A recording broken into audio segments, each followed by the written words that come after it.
Welcome back, Mighty Vandals, to Tubs of the Club, brought to you this week by Snake River Stampede Whiskey, but we'll tell you a little bit more about that later in the show. We are the Idaho Vandals affiliate on the Big Sky Podcast Network. I am your most of the time host, Dallas Hammer, joined by brave, bold Bryan Marceau. Dude, good to be back. Second show I've recorded on today. Made a cameo on FCS Nation Radio with Stone. Kevin's also hosting, but you guys can see that in a couple days. But big news here, man! Another back-to-back top 25 matchups, dude. Kick-ass game, kick-ass time. Glad to be here. Back-to-back top 25 matchups. Sure sounds like Idaho is on the right track. Speaking of the right track, we've got him in the house tonight. It's Treeb. Treeb, how's it going, man? Dude, going fantastic. Super hyped to be back here with you fellas. Couldn't do the recap show last time. That was Big Sky After Dark, almost too much After Dark for me in my new 9-to-5 life. I was asleep, but shouts out to Marceau and Patty for getting that recap out there. And last but certainly not least, he's producer redacted. It's the man in Moscow. It's Marten Heemstra. Happy to be back on again. I am very excited for this game, as some people might find on social media later, probably tomorrow. But I am excited to preview and listen to you guys talk about Abilene Christian. We've got the four horsemen of the fuck words tonight, gentlemen. But first, we're going to let Marten and Treeb jump in. You guys did not get a chance to react to Idaho's massive win, putting down the Albany Great Danes. Marten, your quick thoughts on the death of the Great Danes. I thought it was good. It was cool to see. I was a little obviously way off in my prediction of, I picked 27-11 or something like that. Something crazy, 23-11. Lean into the win. You picked a win. Yeah, I picked a win, but the score was not close. It was cool. It was nice. It was, to me, just as a fan, I thought it felt complete to me. It felt like it just felt like an all-around great game from everybody. And as one student in the student section said to the head coach was, "You look like a cherry. Stop yelling." It was a fun time for the fans. How about that offensive line, fellas? I got called out a little bit on Twitter, and I guess the people are talking about Treeb and his criticisms of the offensive line. But you know what? The offensive line played, I think, the best game of the Jason Eck era, and they dominated the line of scrimmage. The run game worked. Jack Wagner had enough time to put this whole recliner out on the field, kick it up, sit down, take a nap, and throw a dart down the field. And just not a whole lot of qualms with this game at all. It was a perfectly executed game. Maybe some nitpicks here and there. You could always find them. But for Treeb's sake, that's a very rare takeaway for Treeb. And I will say that was one of the best games I've seen Idaho play in the last couple of years. I'd like to give Trevin a pat on the back for that effortless flow into third person. Well done. Well, gentlemen, thank you quickly for that update. As Bryan alluded to at the beginning of the show, second straight top 25 matchup for the Vandals, this time taking on Abilene Christian University. Preseason, they were picked 6th out of 9 in the UAC. It's head coach Keith Patterson's third season, 13-11 overall. They're 2-1 this year. FBS win over Texas Tech in week 1. FBS lost to Texas Tech in week 1, 52-51 in overtime. They lost. They went for 2 in overtime, did not convert. And then a win over West Georgia in week 2, 38-24, who was voted last in the UAC. And then last week needed a last-second field goal to beat Northern Colorado on the no longer long green grass of Greeley, 24-22. Treeb, we're going to kick it off with you. Where do you want to take our talk on ACU? Yeah, no, I think the big thing that sticks out for me about ACU is they have a litany of targets that have the ability to perform well, right? I think just looking over the notes, they've had multiple guys already just 3 weeks into the season have a 100-yard game. And that's, their bread and butter. They run kind of an air raid style offense. So that's going to be, something that happens with that offense. So I'm going to be interested with this young secondary that is proven to be talented for Idaho to see how they kind of match up with that type of offense and how they can deliver against those receivers. Yeah, and you have to kind of start talking, about Maverick McIver right away. I mean, McIver, he's a 3-year starter at Abilene Christian, has been pretty good all 3 seasons, but he's taken a jump 3 games into 2024, where he's at 1,000 yards passing. That's already half of what he accrued last season as a starter, and we're in 3 games. He's thrown seven touchdowns this season, no picks. Generally speaking, he's been on an upward trajectory his entire career, improving his touchdown interception ratio. It's gotten a little bit better every single year he's played. And, with again, air raid style offense, they put up 51 points against Texas Tech, lost for it, going for 2, which, hey, that's the kind of thing that Jason Eck on Colton Nuanez's show shouted that out, mostly to show respect of going for the win against Texas Tech. But still, look, Abilene Christian, they're one of the schools that's jumped up recently to FCS. They're in the WAC, but they're kind of like Tarleton State in that out of Texas, they've got more money than you'd guess relative to where they're at. They're really trying to build that football program, and offensively, man, they look pretty tough. And I mean, I know we've gone over this, but I think everyone in Idaho has to be terrified because they have a defensive coordinator. Vandals know if Nick Holt is in the building, Vandals are typically anxious. Nick Holt, former Idaho coach, 5-18 as a Vandal, is the defensive coordinator in Abilene. But I mean, sorry, Dallas, circle back, throw it to you. The first thing you're looking at is they play four wide receivers a ton, a lot of motion, a lot of short passes, get the ball into space. It's a type of offense Idaho has not yet been challenged by in 2024. They do run the ball more frequently than a typical air raid. Again, the air raid nowadays, if it's not Mike Leach, rest in peace, it does tend to feature a little bit more run than Leach's full commitment to screw this. We've got more receivers than running backs. We're just going to throw it out there. But when you have a quarterback like McIver, this is not McGyver. We're not trying to get ourselves DCMA'd here. It's McIver. Man, when you've got a quarterback like him, they're going to throw the ball a ton. And there's nothing you can really do about that other than try to limit them to short gains and try not to give up the big play. McIver hasn't thrown a pick since last season. He's had 220 straight attempts without an interception. Again, 1,000 yards, 7 touchdowns, completing 65% of his passes. There's 8 different receivers with 5 catches or more this year. They have 2 specific guys, Nehemiah Martinez and Blaine Taylor.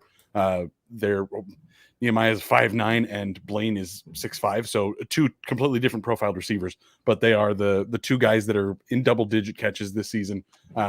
Both of them I would consider their 1A and 1B receiver. Blaine Taylor was their top guy last year. Martinez transferred in from Texas Tech over the summer and is, again, the 1B there. That's really what you're going to expect to see out of this team. They're going to throw the ball a bunch. They do have a couple running backs that get the ball a handful. It's a pretty good timeshare there. There's Isaiah Johnson and Sam Hicks. Sam Hicks played for Paul Petrino in Central Michigan. Technically played for Rob Akey too, if you really want to get technical with it. But again, both of those guys have a little over 30 carries on the season, about 140 yards. They're very similar. Johnson's a little bit more of the larger bruising running back. Hicks is a little bit smaller, a little bit flashier. But that's what we're going to see. This ball is going to get flung all around the stadium, and you just hope that a guy like Andrew Marshall is going to continue this upward trajectory he's on to pick off a couple passes and force McIver into making some bad decisions. So, Treeb, my question to you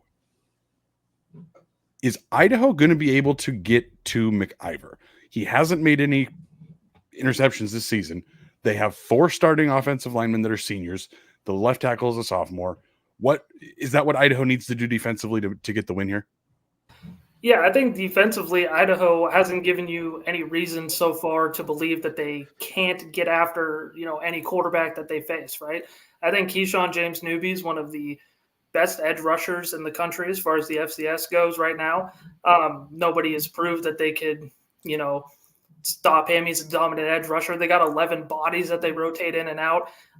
They are an experienced group up front for Abilene Christian. but that's where Idaho's strong suit is. I do believe they are going to be able to get the pressure that they need to win this game and force mistakes. That's where their strong suit is. That's what they, have been relying on to win these games here. Not to say Idaho's offense has been a slouch, but that's obviously been the strong suit of their team. And I'm banking on that D-line to get some pressure and force some mistakes on a good quarterback in this one. Yeah, and we've seen with the depth Idaho plays up front, playing 10, 11 guys, that's a level of fresh in the second half that a lot of teams are just going to struggle. I mean, I don't care if you have a strong FCS level O-line to start with, unless we're talking Montana State, unless we're talking South Dakota State, North Dakota State, the elites of the FCS. It's tough. I mean, Idaho wore down Oregon with their pass rush. They wore down Wyoming. They sure as hell wore down Albany. Not quite the same feat, but still, they did it. So that's I guess what I would look for in the second half as something to key in on. The bigger matchup to me defensively is there are some ways where a team like Abilene, with your point taken, Dallas, they do run the ball some. A team like Abilene Christian, if things are clicking defensively for Idaho, it's kind of the ideal matchup of if they can force 3 and outs pretty quick on a team passing the ball, that's where you can start to look at, can Ecker really put this team offensively on ice with a couple long drives where suddenly the opposition feels like they need to press. I'm not saying it's kind of like the Idaho State dynamic, not to the same extent. Abilene Christian at this point, you'd say for sure is better than Idaho State. They've looked pretty good across the last 3 games, and don't write off the Northern Colorado game being close. Northern Colorado, they are pretty good defensively. And as Crack Research Team, aka Dallas Hammer, noted in our outline that no one else can see, ACU had a few pretty big drops in the first half that could have made a big difference in a game against a team like Northern Colorado. So, I mean, to me, the key, get to the quarterback, but Idaho's been pretty good this season at defensively. I mean, look, we know they're good, but just in terms of the narrative of the game, they have a little bit of an early on bend, don't break quality of if teams are going to drive, it tends to feel like it happens a little bit early, but they've been real good in between the 20s. So they're obviously not giving up a ton of points. And if that's kind of the template, if Abilene's going to have to complete a ton of short passes, intermediate passes to even get a chance at a field goal, which is what Idaho games have been, that to me is what sets them up for needing to play extremely well in the first half before Idaho's pass rush starts to overwhelm them late. And that's, again, guys, I love this matchup for Idaho. Again, they run the ball more than you'd think. Again, their top 2 guys, 65 carries between the 2 of them. But again, there's still 122 throws that have been made. They're going to throw the ball a lot more than they're going to run. ACU is a team that's built to score, which is very strange for a team with a defensive coordinator as a head coach. Keith Patterson, former DC at Pitt, West Virginia, Utah State, Texas Tech, has been a DC all over the place, but they score in the high 30s a game, 37 points a game. They average again 345 passing yards a game, 135 rushing yards a game. That's all buoyed by scoring 51 at Texas Tech and having over 600 yards of offense. But this is laughing at the comment section. This is absolutely a team that is going to be looking to throw the ball. If they get behind, they're going to be looking to throw it to score. When you look at Keyshawn James Newby having, again, one of the best seasons I think we're going to see out of a Vandal pass rusher for quite a while. He's got more sacks than ACU, almost doubled. Honestly, ACU has 3 sacks this season. So you look at what Idaho brings defensively. I love how this matches up for Idaho. Feeling really confident about it so far. Defensively, this is a weird team because they have a defensive coordinator as their head coach. They have 2 co-defensive coordinators, one of them being Nick Holt. But they play 3 down linemen. Typically, their 4th lineman is that weird rush that he stands on either end of the line and is just rushing from a standing position. Then they have 5 defensive backs. They move the linebackers around a little bit to be able to pressure because they do have to blitz to get pressure. Their defensive line is very good at stopping the run. Has not quite been as great at getting to the quarterback. And excuse me, they're not great at stopping the run when it comes to Texas Tech, but they've been pretty solid up front so far. How does that line up with the Idaho offensive line, Treeb, especially after you just gave them all of the compliments that you hadn't given them yet? Exactly. Yeah. Let's see if the offensive line can piece it together 2 weeks in a row. I think that's going to be a big thing that I'm going to look out for. And like you said, this is a unit that, has played well against the run, at least so far, minus the Texas Tech game. But I would like to see Idaho try to impose their will and try to run the ball in this one, because it's worked, and it's, it kind of played to their favor with Nate Thomas and Eli Cummings. Both of them, when they've had the opportunity to get them going, they've looked extremely well. They've played extremely well, excuse me. And it's been awesome to see them kind of go off and kind of come into their own, because they're kind of similar in the way that they run. And, when they have, a solid 1-2 back, that's great for their offense. It's great for a quarterback like Jack Wagner, who isn't forced to throw a million times. You don't have to, put him in those kind of situations. So I really hope that they still kind of commit to the run game. I'd like to see what they can do there. And at the same time, hopefully Jordan Dwyer, Mark Camper don't have those early drops, and they could kind of develop that pass game a little bit quicker in this one. Yeah, I'm going to look at the Northern Colorado game just as a reference point here. And we've hit this without talking about the Bears about Northern Colorado this episode. ACU is for sure not a team to look past, even if you're just looking at that close game with Northern Colorado. But for the Idaho matchup, the reason I'm bringing up Northern Colorado here, Northern Colorado cannot pass the ball, and which should say ACU pretty much knew this game wise, and Northern Colorado was still able to run okay, considering they're going up against a stack box pretty much the entire day. You have to say from the Idaho end, that's the part of the matchup against Northern Colorado that should feel the most promising, is if ACU won. Dallas, thank you for your research. You already referenced that ACU, in spite of their coaching identity, their strength is not precisely on the defensive side of the ball. The manifestation we see that is in the Northern Colorado game. I'm fine writing off 52 points to Texas Tech, because that's a Power 5 matchup. That happens. But I have to think Idaho feels two things. One, if Northern Colorado against a stacked box can run okay, Idaho can get Jack Wagner to second and short where you can take strikes downfield, or Idaho can get Jack Wagner to third and short where maybe he doesn't even have to pass, or we're looking at shorter passes. And the type of setup that you would want a guy who's in his third start in. Honestly, it's hard for me. It's hard to stress how little experience Jack Wagner has as a starting quarterback compared to most guys he's going to go against due to not starting in high school till he was a senior. A guy who is developing, who's shown promise, but there's a reason we're talking with these muted tones about Wagner. I think ACU is a great matchup to get him into those pass-friendly downs. And I think that's going to be the key to Idaho, who, look, the Albany game seemed kind of like it seemed like a statement game to Idaho. And when I say that, I mean to people watching. The Vandals looked like they expected to beat the hell out of Albany. And I feel like this Vandal team really believes it can beat essentially anyone defensively. If they can give the defense some breathing room, kind of like we saw against Albany right off the bat. This is a game that I really, really think there's a lot. Dallas, you talked about the matchup. There's a lot of ways this matchup, in spite of ACU being a more talented team probably than Albany, there's some really friendly matchups here for Idaho that can explain why this Vandal team could give Wagner some breathing room right away. And we could be looking at a second top 25 win 4 weeks into the season. Yeah, quick shout out to Nate Meek in the comment section. ACU's QB and receiver were Texas Tech transfers, so that was a vengeance game. Their head coach is also formerly of Texas Tech. That was his last job before ACU.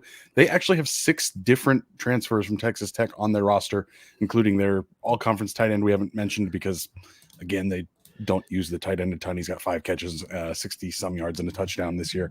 They're all-conference punters from Texas Tech.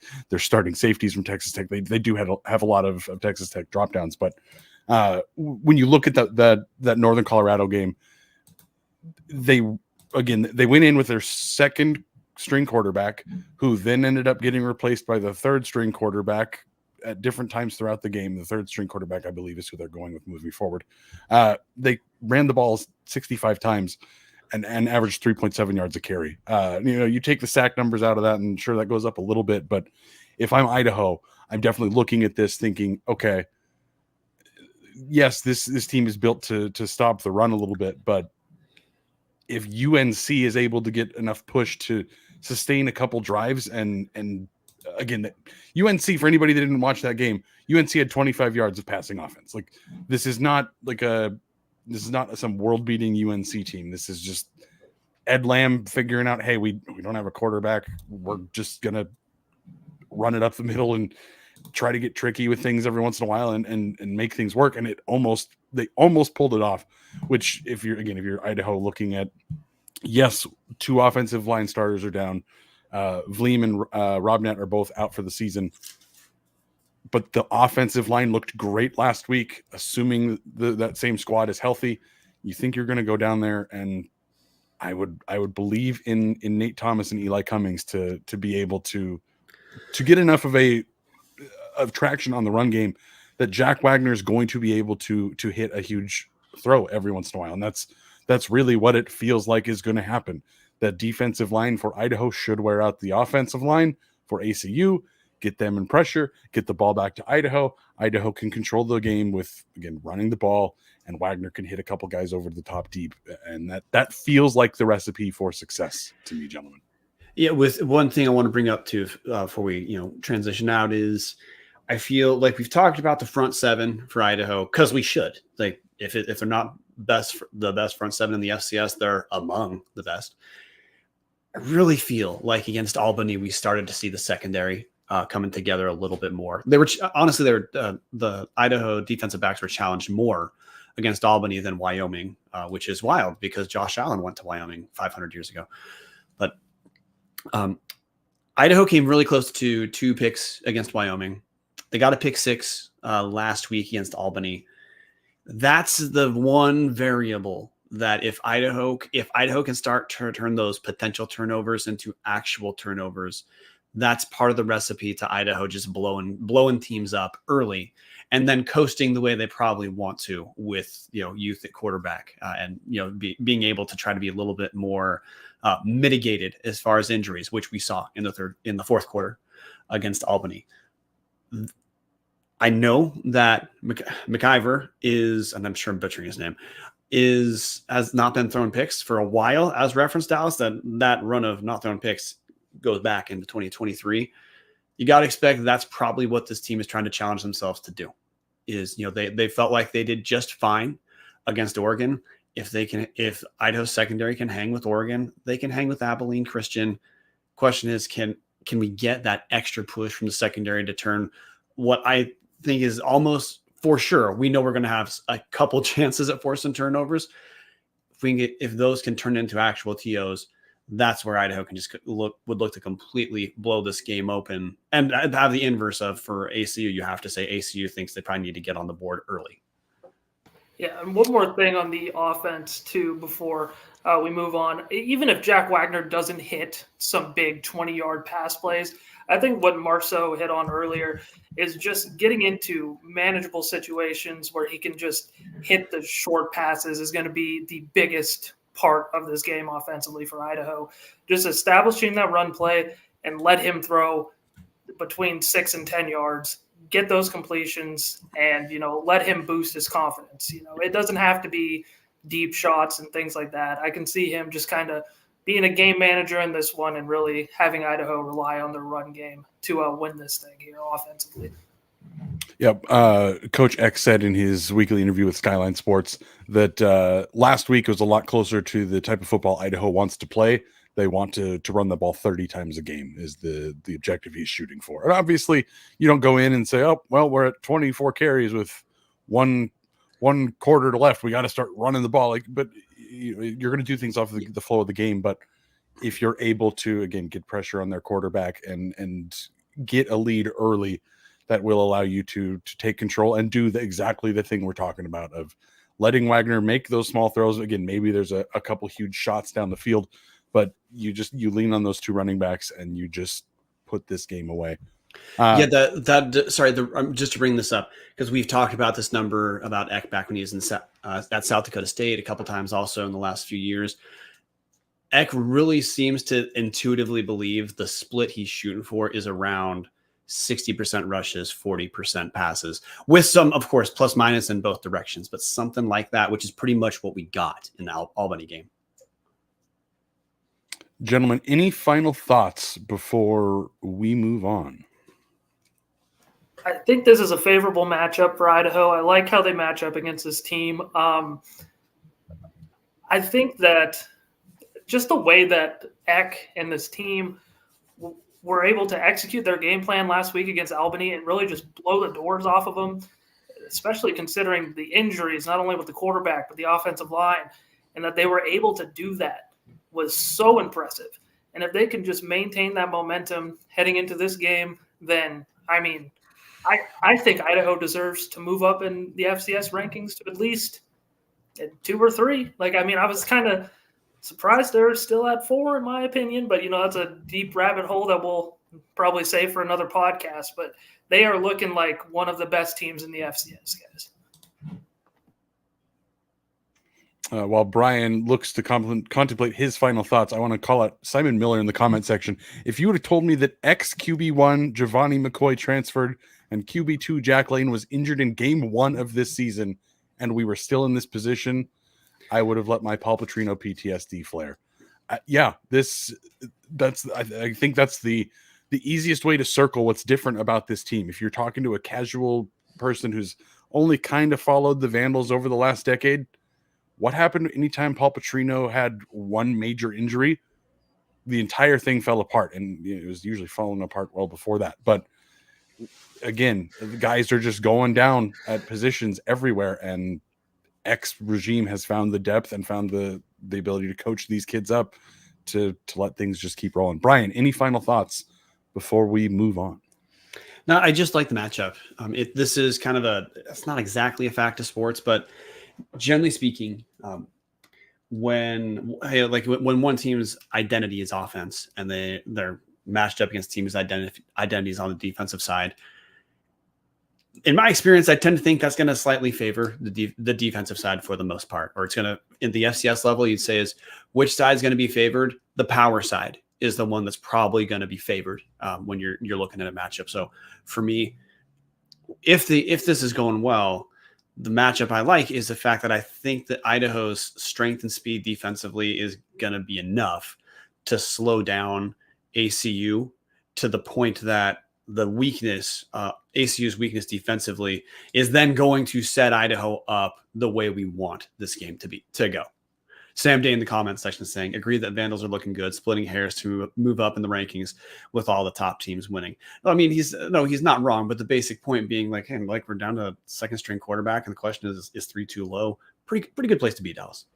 North Dakota State too, in that game did not look that great. Just saying. They did not, but again, as long as Idaho ends up as a top 4 seed, that's my biggest concern. I'm not going to be upset if Idaho's in the top 4 at the end of the year. Outside of that, if Idaho keeps winning and don't end up in the top 4, there's going to be hell to pay. But well, the downside is they're either in the top 4 or they're around top 6 because Portland State has a stranglehold on top 5. You are correct, man. That whooping cough is going to get through there real quick, and they're going to be right back to top 5 no matter what. But before we get into talking a little bit about Portland State and whooping cough, we're going to go down the river. If you are looking for a great all-inclusive week-long vacation, don't look past your backyard. Hughes River Expeditions has been Vandal-owned and operated since 1976, and they're ready to take you on the vacation of a lifetime.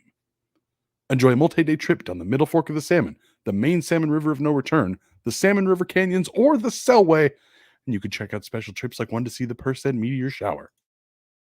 Camp on pristine beaches, run amazing whitewater, hike scenic trails, spot wildlife, soak in beautiful natural hot springs, get on the right track, and fish some of the most remote stretches of river in the entire country. I'm always saying that, guys. It's some of the best fishing you're ever going to find. Not just the country, but the world. Check out Hughes River, man. Just bring your clothes and HRE will handle the rest. Grab a paddle, catch dinner, and ride the bull all throughout the Gem State. Call them now, 406-540-4450, or check them out at hughesriver.com. Gentlemen, it is time for Around the Bar. We're going to go and we're going to talk about every other school in the Big Sky before we circle back to Idaho and give our final predictions at the very end. Bryan, you are muted. Jesus Christ. Just like change up on the score predictions. Yeah, I did it last week, and then I decided, you know what? Why have we been giving away what people are wanting to hear in the middle point of the show? We're producing this in public now. So we're going to start doing our score prediction for Idaho at the very end because, you know, we're all about the tease here at Tubs at the Club. Just the tip and just the tease. Hashtag only Tubs, patreon.com/Tubs at the Club. So, gentlemen, our week 3 results. Unfortunately, Marten was not able to win a second week in a row. Bryan and Dallas tie going 8-2. Treeb and Marten go 7-3. And everybody wins because Portland State didn't have to play last week. We did not have to watch and did not have to think. So, does anyone really ever have to watch? No, because I know a couple Portland State grads, and honestly, some of them didn't even know they had a football team. So that should tell you everything you need to know about Portland State academically. Jesus Christ. Already dropping his Idaho prediction in there, but we're going to get to that later. Nate, I will try to remember. I will probably forget. I apologize. Gentlemen, it's the biggest game of the week. We're going to start with it here. Mercyhurst versus Montana State. Montana State has Mercyhurst begging for mercy. Mercyhurst? What? I've never even heard of. They are a first-year transitioning to FCS school out of the Northeast, I believe. Oh, they got a Montana State schedule? What the fuck? Okay, Montana State, and what the fuck was that? Well, I mean, hey, NAU played Lincoln. Yeah, but Lincoln appears on FCS schedules, I feel like, and they just scheduled or maybe I'm tripping and they're new too. Back in history, Idaho had their heated rivalry with Simon Fraser. Yeah, that's true. Fair enough. I think Lincoln is kind of like Bishop Sycamore, honestly. Until somebody can prove to me where that school is and what it looks like, I think it's fake. Anyways, sorry, gentlemen. That's me. So I'm going to go, look, Montana State is pretty much the only Big Sky team right now that you profile as complete or as together as Idaho. Montana State's going to have no trouble with this game. It's going to push them into 4-0. Again, I mean, hey, the Bobcats have things rolling. The crazy thing to me is how quickly they figured out how to keep Tommy Malott off the ground to keep him healthy. Because that is actually a pretty big change over the last couple of years. Brent Vegan loves to have his quarterbacks run. Malott's run 15 times in 3 games, which is honestly, you factor sacks in it all, that's not that much. But the intrigue is there isn't much intrigue. Montana State's they're gonna run away with this. They're gonna look like a top 3 team. As Seth Meyer and Ron Lowney mentioned in the comment section, the Bobcats scrambled to fill their schedule after SFA bought the game out this summer. So they filled it with Mercyhurst, which, again, technically an FCS game. So I will give them credit for that. It's Mercyhurst's first year in the NEC. As Simon Miller says, CDA charter JV was unavailable. Guys, I haven't seen any bit of Mercyhurst. I couldn't tell you what colors they are. I couldn't tell you a single player that plays for them. But what I can say is that the 4 of us could be on that roster, and it probably wouldn't raise or lower their chances of winning because their chances of winning are approximately 0%. They picked up a big W at Wheeling, though. Ooh, are they the Wheeling Nailers, though? Or is this a different Wheeling? This is a Wheeling that in ESPN does not have a hyperlink attached to its team name. Yeah, that's unfortunate. Jason Mayer, Bishop Sycamore did have to pull out after the ESPN scandal. Talking about pulling out on Only Tubs. That's kind of a weird thing. Not something we cover much. Captain 58 Cats score until they get tired of scoring 72-6. James Jacobs 45-0 MSU. Jason Mayer, MSU writes a check. Mercy cashes in. Taylor Cash. I'm not sure where Mercyhurst is, but they in trouble. Charles Barkley. Yeah, guys, this is a body bag game. FCS edition, as Simon Miller says. This is who cares. another game that really nobody is going to care that much about, but maybe Bryan will have a little bit more insight. SUU versus Idaho State. Southern Utah. Oh, you know what? I'm going to go Idaho State just to try to take a lead in this and win one again. Idaho State. Yeah, former Weber State freshman starting quarterback back in the dreaded COVID spring season, Bronson Barron, after leaving Weber he went to, I don't know, like some like Mac or something. Western like that. Kentucky.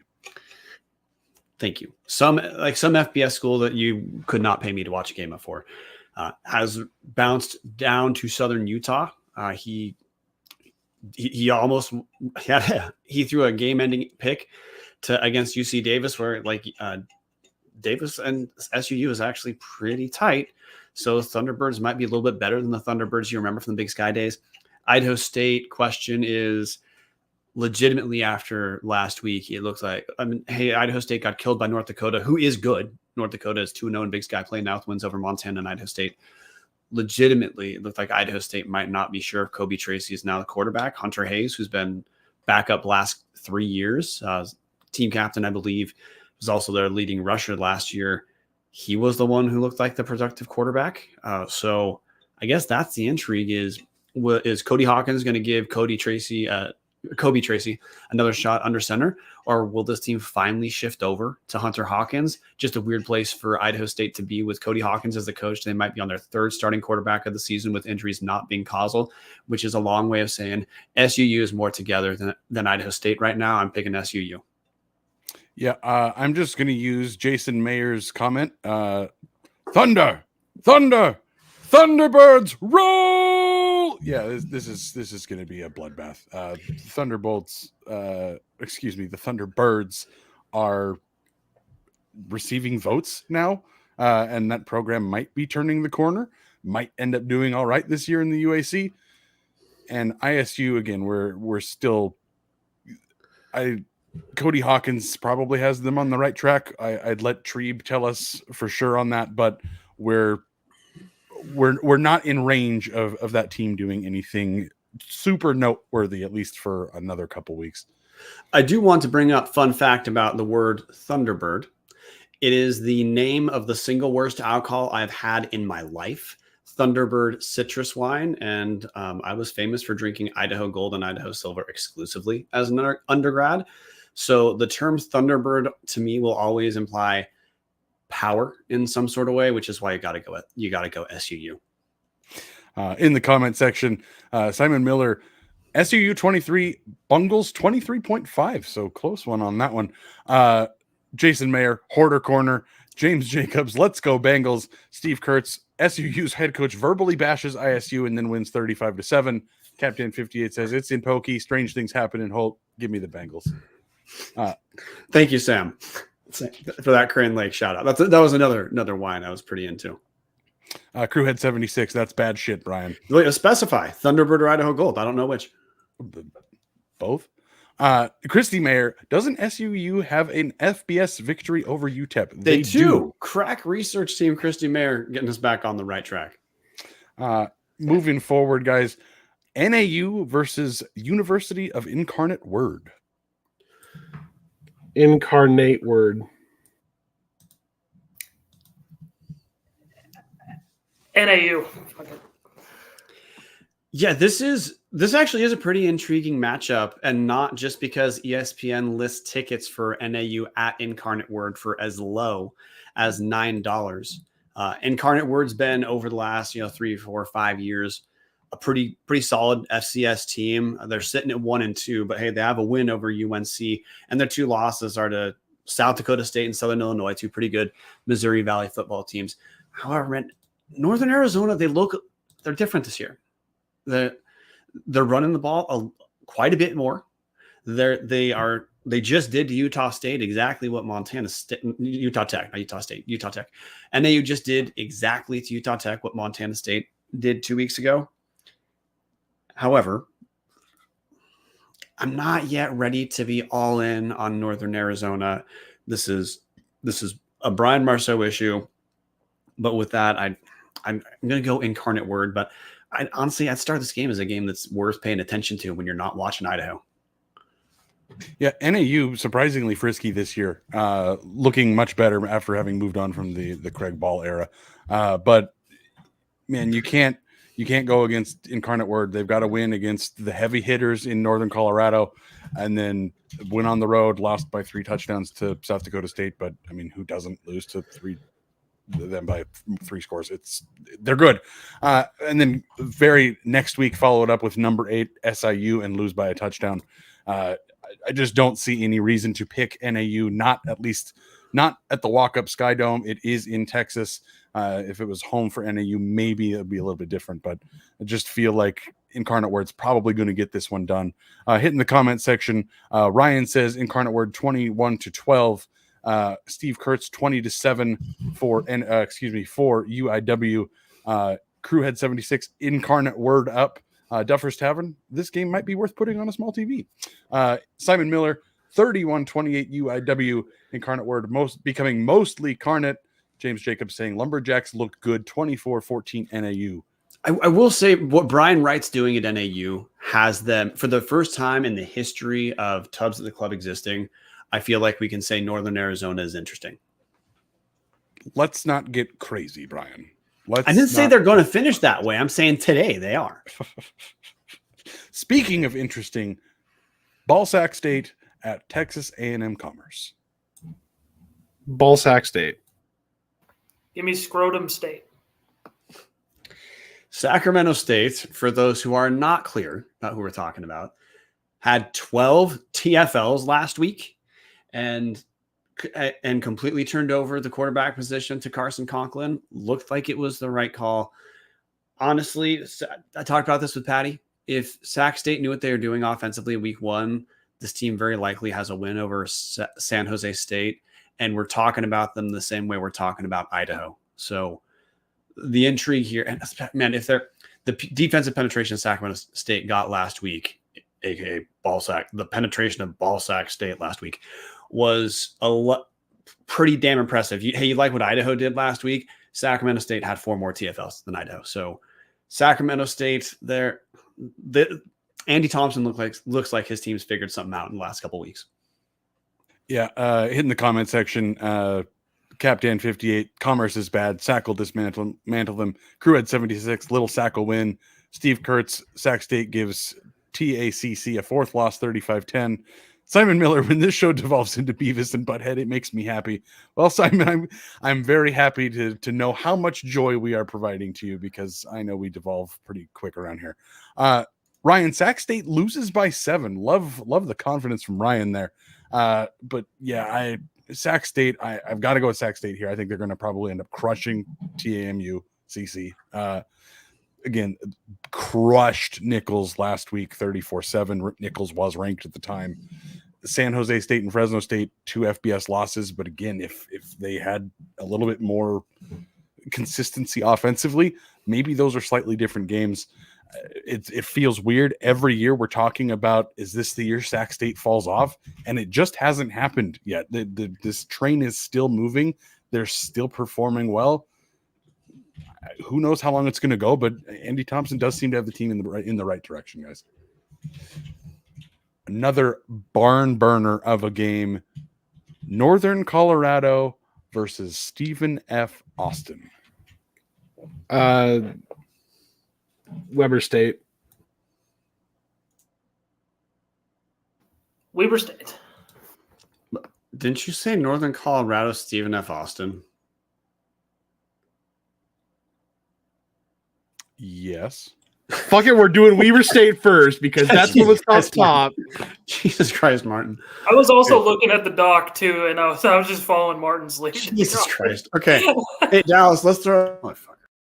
State was picked by Trevin and Marten over Northwestern State. Northwestern State, smaller school in the FCS. Hey, Weber State needs a win after the narrow loss to Lamar. Weber should have picked up the win over Lamar, who, for Vandals to pay attention to, I believe Idaho hosts Lamar next year, and that does look like a program's turning the corner. But Weber State has no choice but to pick up this win. So, yeah, Weber State. See, I was trying to push that game one because I was trying to think of a joke we could make about Weber State being in Utah and Northwestern State being the Demons. But you know what? I got nothing. Marten just decided to go under comedic chops. Left track on me on that one. Weber State, guys. Weber State is, again, a pretty solid program. I just don't believe that an 0-3 Northwestern State team is going to do anything against Weber State. They lost 87-10. It was FBS South Alabama last week, but they did lose 87-10. They lost to FBS Tulsa by 40 or 50. They lost to Prairie View A&M as well. Weber State all the way. So now we hit the comment section for Weber State versus Northwestern State. So Weber State, Ryan's got them by 14. Crewhead's got the Weber State Wild Kitties. Colin Hughes, Weber as big as their offense can possibly allow, which there is a pretty good ceiling there. And then Captain 58, Northwestern State rebuilding after a tragic end of the season last year. Weber gets the dub easily. Moving forward, guys, how in God's name is the word document the host, Marten? I'm still kind of stuck on this one. Before we move on, I think we need to take a second and have a nice drink. What do you guys think? You know what? I am pretty parched, Bryan. What should I grab for that? Should be grabbing a Snake River. And it doesn't matter if you're going with the entry-level Snake River Stampede or if you're going to class it up and celebrate something like Marten deciding our Word document is the host and not Dallas, or you'd reach for the 1915 small batch aged an extra couple years. You can't go wrong either way. Both are 3-grain Canadian whiskeys, 80% corn, 10% rye, 10% malted barley. Both have double barrel finishes that make both of these stand out as Canadian whiskeys you can get in Idaho State liquor stores. Honestly, if you're looking at the Canadian section, I don't really think it's close. What's the best? Grab yourself a Snake River today. Now, Northern Colorado at Stephen F. Austin. Marten, I swear if you pick Portland State or Boise State here, I might lose it. I think I'm going to pick you to know Stephen F. Austin wins this one pretty easily, I think. I don't know anything about them, but yeah. Track Reachers team, everybody. Jesus. I'm going to go Northern Colorado on this one. Actually, my picks are either going to be really good or really fucking bad this week. God damn. We'll see. We'll see if Treeb's on the right track. I somehow, at some point in my life on Tubbs, I want to figure out how to transition a right track joke to a nice right turn there Earnhardt joke. I'm going to go with, I'm going to go Stephen F. Austin here. Stephen F. Austin has looked like they've looked relatively tough. They're throughout the first 3 weeks, had a competitive loss at North Texas. They beat vaunted North American, who I swear is like the rival of Lincoln. North American at least has a campus in a really shoddy business building. Then had a narrow loss against McNeese State. So look, they've been competitive, and I believe we've hit this exhaustively. I believe in the Northern Colorado defense, but until they show they can score at all, it's going to be real hard to pick Northern Colorado. I mean, that's a team that they haven't picked up a W since 2022. So I'll let Northern Colorado prove me wrong when they can. Until then, no one's lost money betting on a Northern Colorado loss last year and change. So I'm picking Stephen F. Austin. Hit in the comment section, Crewhead 76, Stephen F. Austin, Bart Holt, SF Austin, Hunter Hawkins, fighting McCaffrey's taking the L, Colin Hughes. We love you, Colin. Could be a good game. Still very little confidence in UNC, though. I think they snatched defeat from the jaws of victory late in the fourth. I do want to give the biggest shout out to Captain 58. SFA lost to McNeese. NoCo wins this one unless they crap the bed like they did last week. I don't think this game is going to be a huge blowout. I do think Northern Colorado is good enough defensively to hang in this. It just depends on what they're going to get out of. Again, they're down to their third string quarterback this week, and everybody knows a school that hasn't had a win since 2022. They don't have the depth of the Idaho Vandals. They don't have somebody that's going to come in and save the day as the third string quarterback. I feel like SFA is going to win this one, but it's not going to be as big of a blowout as we typically see. Simon Miller, not so fast, my friend. NoCo is a way cooler name. NoCo 24, SFA 21. And then Bart Holt jumping in. Clifton McDowell is currently the QB at McNeese. So props to him for, again, getting that 28-24 victory over SFA last week. Montana didn't want to take him back. That's such a crazy story there. The departure, the return, the departure again. Such a weird thing. Moving on to the least anticipated game of the week. Top 5 Boise State versus Portland State. If they're feeling you messed up the name already. Tummies and throats are doing okay. Did What's that, Brian? 5 Boise State. Boise State. Yes. Portland State. Boise State. Sorry, Idaho faithful. I have no commentary on this other than, hey, BSU is able to fit FCS games into their schedule. FYI. Boise State's going to win, but I don't care. Yeah, as much as I want to hate on Boise State for not scheduling Idaho because they're pussies, I do at least recognize there is no win for them in that situation. You beat the shit out of Idaho, and it's like, okay, cool, you did what you're supposed to do. Idaho plays you close. There's panic in Boise. Idaho wins. You might as well burn that fucking stadium to the ground. In the comment section, pretty much everybody just making fun of Boise State, as is tradition and as we should. Unfortunately, they're going to beat a terrible Portland State team that, again, should probably just be hoping for more whooping cough or I don't know, like Gonasifa Herbalades or something to like just run through the program and end the whole season, because they're going to be terrible. Moving on to something that we do want to talk about: Utah Tech versus UC Davis. At least a little bit more intriguing than UC top Davis. 5. Give me UC Davis as well. Yeah, so if you watch the Big Sky podcast, Network Power Rankings, you heard Patty bring up that one of the biggest differences for Davis this year is just their O-line has not looked quite as imposing the last couple of years, which has meant they move the ball pretty damn well between the 20s, but like just they've had a few games where they move the ball but it doesn't necessarily translate to points. I don't think Utah Tech is the team that can really exploit that. So, yeah, watch Land Larson have another all Big Sky level game. Had about 80-some yards rushing, 90-some yards receiving last week. I guess that's what I'm paying attention to. I expect UC Davis to pick up a win.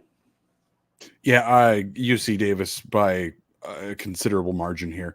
It's in Davis for first off, but Utah Tech this year has lost 31-7 to Montana State, 72-14 to UNLV, and 45-17 to NAU, which was the game that made us open our eyes a little bit. Maybe NAU is not going to be just mediocrely terrible this year. So UC Davis wins a big one, as they are not going to get caught looking forward to their game against the Idaho Vandals the following weekend. We're gonna hang on this one, Martin. So leave this one, and we're gonna skip forward one. Western Carolina versus Montana. You just wanted me to get it out of the way early. Western Carolina. Montana. Yeah, I'm going to go Montana, but hey, this is a top 25 matchup as well. Western Carolina is like, hey, they're not a cupcake. Montana won. They picked up a 59-2 win last week. Non-scholarship win, not even a reference team. So I don't think Montana still yet has things figured out on the offensive side of the ball.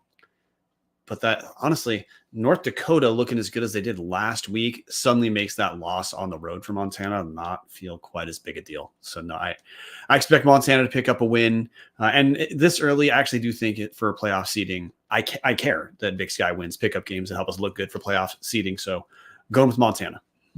Yeah, hit in the comment section because I forgot to on the previous one. Crew 76, Dixie State loses. James Jacobs 45-0 Davis. Bart Holt Davis.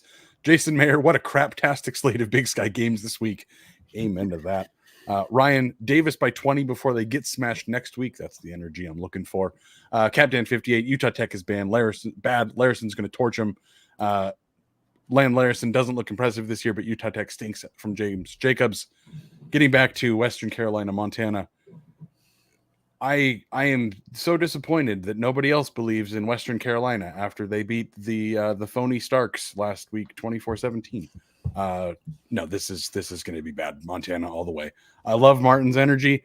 Really hope for it. As Bart Holt says, Western Carolina is who I will be rooting for at Wagriz. Patty Frakes does say in the comment section, if Gonzalez plays well, Montana might lose this. Fingers crossed that's what happens. But again, they're going to Missoula. If this was in Carolina, the Catamounts maybe had a chance, but I just don't think it's going to happen in Washington Grizzly Stadium. That gets us to what is personally my game of the week, because I think Idaho's going to win handily. So we're going to go with Eastern Washington at Nevada, FBS Nevada. Nevada wins this. Choate Menum takes over. Nevada, but it's close. Yeah, Eastern's in a free fall right now. Back-to-back losses to Drake and Southeastern Louisiana. Southeastern Louisiana not projected to be particularly good.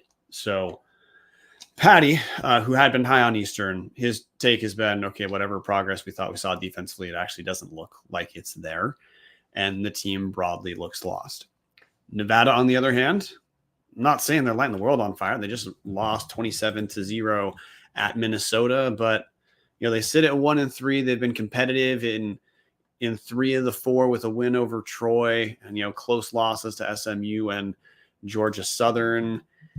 I think you got to go Nevada here, which I absolutely hate to see it. I hope for the sake of the Big Sky season, Eastern can turn it around, but that team's looked lost. That's not a talent-free team. That honestly looks like a team that if coaching change happens, best isn't a contract year, that team has moving back up to respectability written all over it. But right now, this was a team that looked poised to go 4-0 in the out-of-conference maybe, and now we're very, very likely looking at 1-3.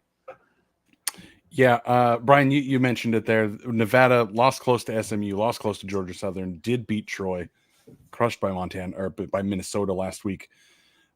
But Eastern is, again, I think the best days are behind them.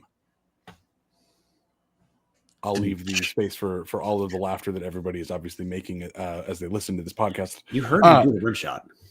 Yeah, oh man. I don't think Nevada is going to lose by 27 to an FCS school this year. I think only Idaho was able to pull that off, but I do think this game will probably be a little bit closer than it's expected because Nevada sucks. Jeff Choate's a decent coach. As Patty says in the comment section, Eastern and Nevada are probably a wash talent-wise. Jeff Choate just seems like a better coach right now. Nevada will rush for 300 yards unless something changes. Hitting the comment section, Crewhead76, Eags, F. Jeff Choate. And yes, I did say that correctly. Bart Holt, Wolfpack, Patty again. Eastern loses by 1 possession. Jason Mayer, EW scores a little bit more than Nevada, 3-2. Ryan, Eastern chokes with a missed PAT to lose the game. Ron Lowney, Eastern's not winning their next 6 games. Duffer's Tavern, Nevada by 13. Colin Hughes, Eastern looks more like a dodo than a chicken right now. Yeah, it's not great. James Jacobs jumping in, 24-21 Eastern as they course correct. Can I hit that Ron Lowney point really quick, Dallas, just in case you guys are looking? That streak of games Lowney's talking about is, here's the Eastern schedule. They're sitting at 1-2.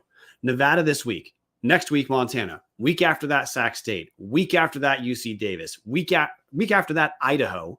Week after that, Montana State. Good Lord, this could get ugly fast. Again, best days are behind him. And if I was an Eagle fan, I would be hoping that Bo Baldwin from about 15 years ago is going to walk through that door. Hashtag damaged goods. Yeah. Oh boy. Gentlemen, that does it for Around the Big Sky Pick'em. So we circle back. We've had a half hour to ruminate on all of our discussions about Idaho, Abilene Christian, Marten. Your score prediction for Idaho at ACU. Oh gosh. So I try and pull up my score that I put down because I already forgot it. I was gonna make a shitty joke that's not gonna work. Idaho 35, ECU 21. I got Idaho 45, ACU 24. I think Idaho wears down Abilene Christian, gets a little bit of a cushion early, coast to a 31-17 win. Dallas Hitting the comment section here. To say this, Dallas. Dallas, you were muted. Let's go. It's because my wife got me sick from all of the little crotch goblins she takes care of throughout the days. Don't marry teacher, gentlemen. You get sick. Bryan, you know all about that issue. A little bit more firsthand than I do. Anyways, hitting the comment section. I apologize, Nate Mink. Your comment is so far gone. I have no idea what you picked. I have completely forgotten it by now. Colin Hughes, 35-17 UI. Bart Holt, 35-14 UI. Simon Miller, Tribe from the North, 34. ACU, 21. Jason Mayer, Idaho runs the clock, 41-13. Crewhead, 76. Vandals, Eck makes his old boss look like a bitch. Love that one. Idaho, 38 from James Jacobs. ACU, 14. Ryan, Idaho, 40-17. Jumps MSU in the polls. Captain 58. Collingwood tweeted about getting Gruden to come to Cheney. That might be what it takes to get the Eags out of the hole that they're in. Yeah, oh boy. John Gruden would save this team. That's true. Patty Frakes in the comment section complaining more about just Eastern being poorly coached. Is there an Eastern show he could talk about that on? I think there might be. I think they call it Pouting Hour? Something like that. Boom. Yeah. That sounds right. D Green 1562 Abel 3521, Nate Mink 3817, Captain 58 4524, Duffer's Tavern 3114. Again, we're all picking the Vandals here. I've got them 42-21. I think this is a game Idaho wins in hand pretty easily. Simon Miller, crotch goblins. What happened to crumb snatchers or ankle biters or window lickers? Well, I felt like spicing it up for you, Simon, because I know how you like it when we devolve into whatever the hell this show is right now. And that's what happens at patreon.com/Tubs the Club. Support the show for as little as a cup of coffee a month. If you want to give more money, though, we're not famous for turning it down. Discord kicks ass. It really kicks ass on road weeks. Yeah, if you're looking for a place to hang out and talk Vandal football this weekend, our Discord is going to be the loudest and best place to interact with other people that are watching the game live with you. One final shout out. It's not a free ad. It is a free ad. Walk On Apparel. If you were following along to Jason Eck beating the FBS Wyoming, he said in the post-game comment, we have a saying in Moscow, altitude schmaltitude. They threw it on a t-shirt. They threw Happy Joe on it.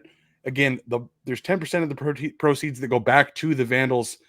If you're wanting to support Eck, if you're wanting to support this school, if you like again, this is an extraordinarily comfortable t-shirt, but if you just like, hey, you like the attitude that Eck's bringing, altitude schmaltitude, baby. With that said, gentlemen, go Vandals. Go Vandals.